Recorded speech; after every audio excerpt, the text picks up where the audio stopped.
You know that feeling? A single sudden whiff of something. Maybe it's like old pipe tobacco, Hmm. or that unmistakable smell from a pet's blanket, or dad's aftershave on a jacket you find. Yeah, happens all the time. And boom, just like that, you're right back there, not just remembering facts, but the actual feeling of it, the comfort, maybe laughter, the whole emotional vibe. It's instant. Can be pretty startling, actually. Absolutely. And that phenomenon, it's actually got a name. It's often called the Proust effect. Ah, Proust, the So, writer a good with the cookie. Exactly. The Madeleine cookie dipped in tea. It brought this flood of childhood memory back to him. And that's really what our deep dive is about today. Hmm. We're looking at the science behind that power. Okay. Why smells trigger these really overwhelming emotional memories, and crucially, how you can consciously use this connection as a tool for Yeah. healing, for remembrance. Right. So let's unpack that then. We're diving into how smell takes this sort of hidden shortcut in the brain. Our mission here is to go from the science bit, the neurology, right into the really personal side, giving you real, practical ways to use scents in your own rituals. Whether you're remembering a person, a mentor, even a beloved pet. So we've all had that happen, that instant emotional hit from a smell. But why is it so much stronger? Like, way more intense than looking at an old photo or hearing a particular song. Why does smell get this VIP treatment in the brain?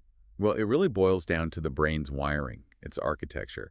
And smell is, honestly, it's the odd one out compared to the other senses. How so? Okay, so when you see something or hear or touch something, that information, that data, it has to go through the brain's main processing hub first, Hmm. the thinking part. The neocortex, right, where Yeah, we do our conscious thinking. exactly. It's like having to go through security screening at the airport before you get to your gate. That sensory info gets checked, sorted, labeled by the thinking brain first. Okay, so it gets cognitively processed before the emotion gets attached. Precisely. Filtered and labeled. But smells, Yeah. they're different. Odor molecules come into your nose, hit the receptors, Mm. and the signal goes up the olfactory bulb. Mm. That's the main bit for smell. And then it takes this, like, express lane. Yeah. It completely bypasses that main thinking center. Whoa, so where does it go instead, if not the thinking part? It travels straight into a much older part of the brain, the limbic system. Ah, the limbic system. That's the emotional headquarters, isn't That's it? it, the core emotional control center. Hmm. And the olfactory bulb has these direct, immediate lines, these connections, to two really key bits inside the limbic system, bits essential for memory and emotion. Okay, I remember the limbic system is deep feelings territory. Which specific parts are we talking about here? We're talking primarily about the hippocampus, that's like the main library for creating and filing away long-term memories. Got it. And the amygdala, that's the brain's emotional processor. It's responsible for tagging experiences with strong feelings, especially things like fear, but also pleasure. Wow, so the memory and the emotion are literally wired together right when the smell comes in. Exactly right. Because the scent signal hits the amygdala and the hippocampus pretty much simultaneously. That sudden smell doesn't just, unlock a memory. It unlocks the entire emotional state that went with that original moment with incredible clarity. So it forces you to feel what you felt back then. Yes, sight or sound might help you recall a memory, Hmm. but scent, it basically recreates the experience, feeling, and all. That neurological shortcut is clearly powerful. But, it makes me wonder, if it bypasses the main thinking part, does that mean these scent memories are maybe less factually accurate, even if they feel more intense? That's a really interesting point. Yeah, the research touches on it. The factual details, the what happened, might be a little fuzzier compared to a memory you consciously logged, visually or verbally. Okay. But when we're talking about remembrance, strict factual recall isn't usually the main goal, is it? It's about comfort, Yeah. connection. And the research definitely confirms that these smell-evoked memories are consistently felt as more emotional, more vivid, and more detailed in their feeling. And that's the key thing, the so what for you listening. That definitely helps put it in perspective. It's about the feeling memory. Absolutely. And think about grief. For someone navigating loss, this mechanism can offer really profound, almost instant comfort. That sensory intensity from a smell can literally interrupt the mental loop of focusing on the pain. How does that work? Well, instead of sadness being processed through conscious thought and words, the scent triggers an immediate, almost automatic, positive emotional shift through the amygdala. It encourages these spontaneous, warm reflections on shared times. And that can actually lower stress hormones. It's like a nonverbal, physical kind of healing.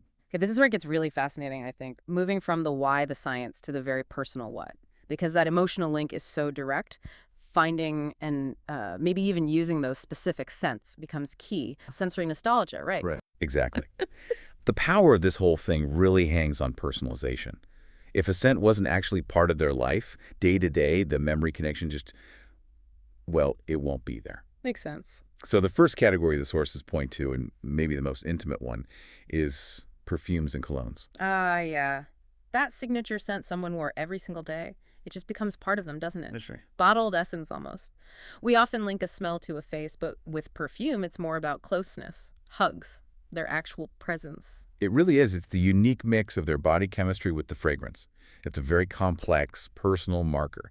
And the practical way to use this is pretty simple but powerful, like spraying their favorite perfume or cologne onto fabric, maybe a scarf or a pillowcase. Hmm. That piece of cloth then becomes a sort of sensory bridge. Whenever you feel you need that closeness, you can just hold it, inhale, and it can bring back specific moments, maybe a special evening out or just, sitting comfortably together. The second category taps into something really deep, almost primal. Favorite foods, especially the smells of cooking or baking. hmm These smells, people often mention things like mom's baking, maybe apple pie, or even the specific smell of a pet's favorite treat they connect to rituals. Nourishment, care. The kitchen is so often the heart of the home, right? Totally. So these smells can almost bypass the specific person and evoke the whole feeling of home, family times, security. Mhm. It shifts the focus from what's missing to the life and warmth they provided. Yeah, it's not just the food smell itself, is it? It's the whole context, the warmth, the activity in the kitchen, waiting for something good. Exactly. It's the smell of anticipation and being looked after. Uh-huh. Then the third category is flowers in nature. This grounds us in the world around us, the shared physical spaces. Right, this connects to shared adventures, maybe peaceful time spent together outside. Like the smell of lavender from a path you always walked, or that incredible earthy smell just after rain petrichors it. That's the one. Petrichor. These natural smells can bring back memories of being outdoors, maybe a long hike you took, or just sitting quietly in the garden with a pet. They remind us of life's simple, ongoing joys, and they connect us to the natural world, which can feel really grounding when someone's physical presence is gone. Nature itself can become a kind of living memorial. Okay, so now let's really shift gears into application. We get why scent is so powerful. We've talked about what kinds of scents work. But how do we go from just accidentally bumping into a smell trigger Yeah. to actually, deliberately, using these aromas? How do we build them into meaningful, maybe even healing rituals? This has to be practical. Yes, let's get really specific here with things you can actually do. The sources had some great, quite innovative ideas for turning these triggers into proper tributes. Let's start with something pretty common in rituals, the candle. Right, the scented memorial candle. This takes something familiar, a candle, and makes it an active part of remembrance. You can make one or have one made infused with a very specific smell, like vanilla for a grandmother who loved baking and was known for her sweetness. Or maybe pine or cedar for a dad who loved being outdoors in the woods. Exactly. But the key is the ritual of lighting it, doing it intentionally, maybe on an anniversary, a birthday, or just a quiet evening when you're thinking of them.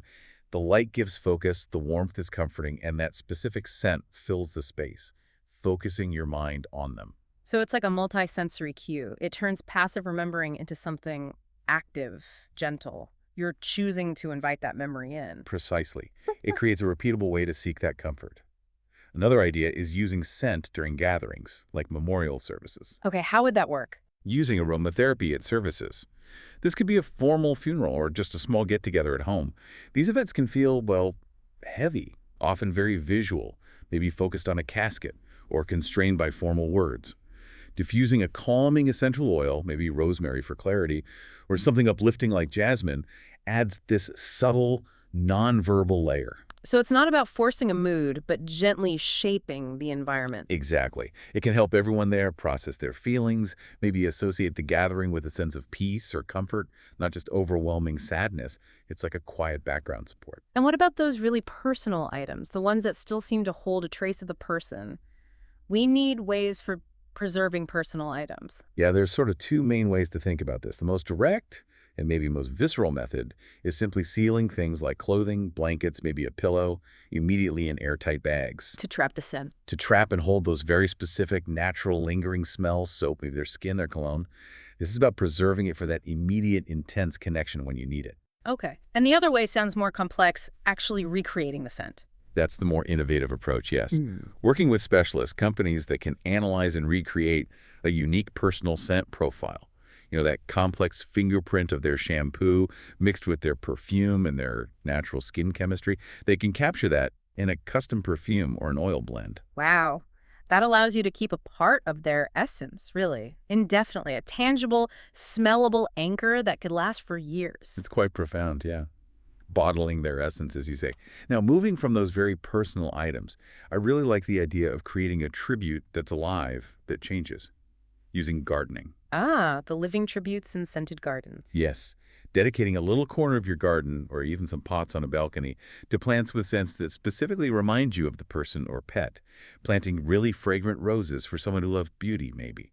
Or growing herbs like basil or mint for someone who loves to cook. And how is this different psychologically from other tributes? Well, visiting that space becomes an ongoing thing, a dynamic conversation. Unlike, say, a static object, the garden changes. It needs care. It blooms. It rests. It persists. It turns remembering into an active relationship with life, with growth. It can build resilience every time you tend to it or just sit there. That's beautiful. Okay, lastly, we absolutely have to talk about pets. That bond is so unique, and the grief can be, well, misunderstood sometimes. Absolutely crucial. Losing a pet can be just as devastating, and remembering them deserves the same personal touch. Mhm. So scented keepsakes for pets. Animals have strong scent associations too, right? Their bed, their favorite toy. So incorporating those familiar smells, maybe from their bedding or Sure. a well-loved toy, into something custom and tactile, like a soft pillow you can hold, or maybe a small diffuser near where they used to sleep. It honors that specific bond. It mixes the comfort of their scent with the comfort of touch, which can be incredibly healing when you're missing their physical presence. Hashtag outtag outro. So just to sort of wrap up the core ideas from this deep dive, the main reason using scent for remembrance works so powerfully is because it bypasses our usual thinking filters. That neurological shortcut we talked about. Exactly. Scents heal in this subtle way by tapping right into our emotions. They bring that immediate comfort, easing the mental weight of loss through something familiar. And because that limbic connection is so direct, personalization is just key. It's not just any rose, it's her roses. Not just any baking smell, it's his favorite bread. Right. Choosing smells tied to specific, personal stories. The cooking, the garden, that specific alone makes the tribute feel real, authentic, deeply meaningful. And building these simple rituals around scent, lighting that candle, visiting the garden spot, it actually builds resilience over time. It helps transform mourning from something passive into an active, ongoing, multisensory celebration of a life. hmm And finally, being creative, whether it's preserving a scent scientifically or planting a living tribute, it actively keeps those bonds strong. It keeps those vivid emotional memories alive. Oh, our deep dive really shows that scent is like this ultimate key unlocking pure, direct emotional memory. So maybe we can leave you with this final thought to mull over. If you could choose one single unique scent from your own past, a smell tied forever to a specific person, place, or beloved pet, what scent would you choose to preserve? And more importantly, what's the specific story, the unwritten feeling that particular aroma holds for you?